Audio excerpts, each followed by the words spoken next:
La famille, lorsqu'on a un élevage, pour être rentable, il y a certaines mesures qu'il faut tenir compte et qu'il ne faut pas blaguer avec.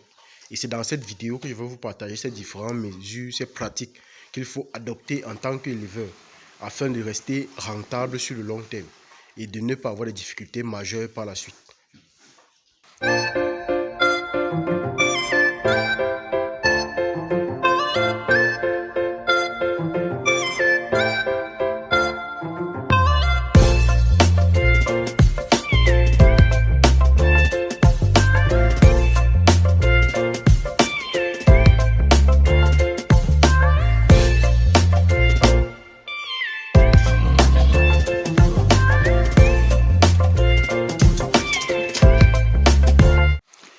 Qui suis-je pour vous servir? Moi, c'est Sime Alex Clovis, jeune entrepreneur agropastoral, éleveur de porcs et de lapins. Sur cette chaîne, nous vous parlons d'élevage, d'agriculture et d'agrobusiness. Donc, nous vous donnons comme ça le potentiel des différents domaines, que ce soit élevage, généralement élevage, puisque c'est dans ce domaine-là que nous avons des connaissances expérimentées. Donc, nous vous donnons comme ça des connaissances expérimentées dans le domaine de l'élevage porcin et de l'élevage des lapins. Et en plus d'autres élevages ou d'autres domaines. Si ces différentes thématiques vous intéressent, abonnez-vous et partagez massivement pour permettre à la communauté de s'agrandir rapidement et d'édifier plus d'un.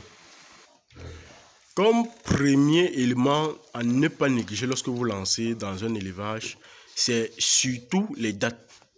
Quand je parle de dates, c'est les dates de mise bas, les dates de sevrage, les dates de croisement, les dates à laquelle vous mettez en engraissement.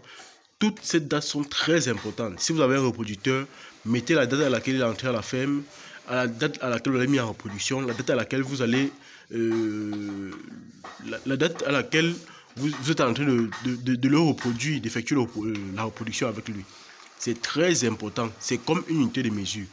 Vous ne pouvez pas savoir ce que vous êtes en train de faire si vous n'avez pas une date pour vous orienter et pour savoir que effectivement il y a de cela tel nombre de temps j'avais fait telle chose, il y a de cela tel nombre de temps j'avais fait telle chose. C'est une unité de mesure très importante à ne pas négliger. À ne pas négliger. Après la date, il y a la pesée ou alors le poids des animaux ou alors les pesées de manière générale à la ferme. Il y a la pesée des animaux, la pesée des aliments. Chaque mois, après chaque consommation, une certaine durée de consommation des aliments, il faut toujours peser les animaux. Toujours peser les animaux. Afin de savoir qu'effectivement, les animaux sont en train de grandir aisément. Que effectivement, l'aliment, la quantité d'aliments que vous êtes en train de donner est en train de les servir. Il est en train de les permettre de grandir de manière continue. Parce que la pesée va vous permettre de vous orienter, de savoir que effectivement, j'ai fait telle quantité d'aliments, ils ont mangé en tel nombre de temps. Et quand je leur ai donné l'aliment, ils avaient tel nombre de kilos. Et en tel nombre de temps, après avoir consommé tel quantité d'aliments, ils ont tel nombre de poids corporel. Ça vous permet de savoir si effectivement vous êtes sur la bonne voie, si vous avez des races améliorées. C'est comme ça des informations qui vont vous orienter sur plusieurs sens. Plusieurs sens à ne pas négliger. Comme troisième chose à ne surtout pas négliger, c'est une fiche de gestion. La fiche de gestion ne va pas seulement vous permettre de... Comme son nom l'indique, ce n'est pas juste une affaire de gestion. Elle va aussi vous orienter dans l'avancement de la ferme. Elle va vous permettre de savoir si effectivement vous êtes à quel niveau. Et vous permettre par la suite de juger vos lacunes, de pouvoir trouver des failles.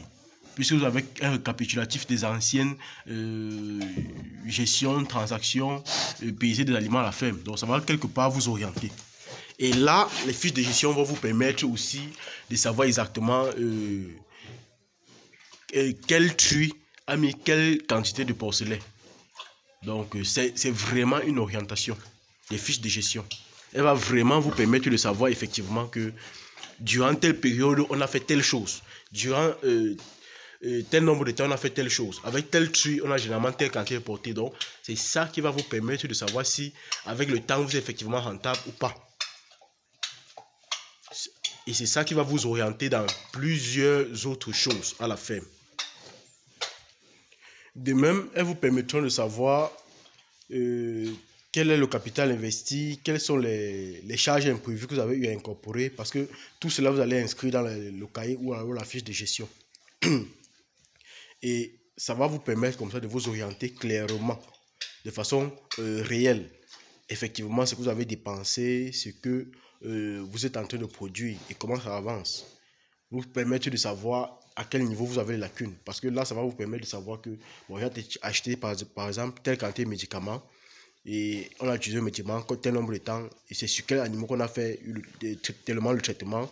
Donc, ça va vous orienter à savoir effectivement dans quelle direction vous êtes en train de prendre, où vous avez les difficultés. Et là, par la suite, vous pouvez facilement résoudre vos différents problèmes.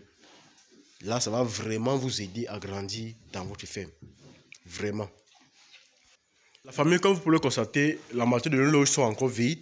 Donc d'ici très peu de temps, vous-même vous allez voir l'évolution de la ferme. Ensemble, on va évoluer. Pour tous ceux qui ont peur de la peste porcine, du rouget, ensemble, on verra comment évoluer. Vous pouvez bien remarquer que très récemment, on avait beaucoup de porcs. Mais pour pouvoir se déplacer, il n'était pas facile de se déplacer avec tous ces porcs-là. Donc, nous avons vendu une partie afin de rester, d'avoir une quantité qu'on va pouvoir se relever avec facilement. Et vous savez que la construction, souvent, ça prend un peu suffisamment d'argent souvent. Donc, très bientôt, vous allez voir ensemble comment on va évoluer. Et par là, on pourra vous inspirer pour pouvoir lancer vos différents fermes et ne pas avoir peur des différentes maladies.